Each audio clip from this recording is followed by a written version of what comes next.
এখন মাননীয় মন্ত্রী শ্রী টিঙ্কু রায় মহোদয়কে। আমি প্রিন্সিপাল উইমেন্স কলেজ।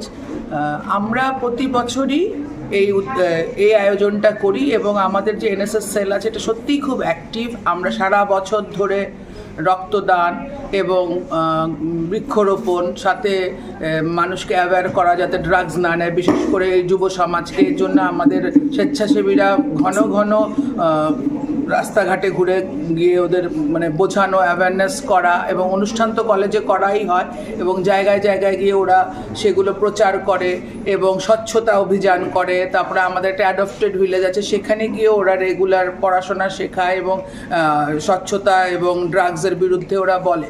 তাই আমরা যথারীতি এবারও এই অনুষ্ঠানটা করছি এবং আমরা মাননীয় আমাদের youth and sports minister Shri Tinku রায়কে ডেকেছি। উনি প্রথমবার আমাদের কলেজে এসছেন এই উপলক্ষে। আমরা সত্যিই খুব আপ্লুত উনি আসায়, এবং আশা করছি ওনাকে দেখে স্টুডেন্টরাও খুব আনন্দ পাবে এবং ওনার কথাবার্তা শুনে ওরাও অনেক উজ্জীবিত হবে যে ভবিষ্যতে কাজটাকে আরও সুন্দরভাবে ওরা করে এগিয়ে নিয়ে যেতে পারবে।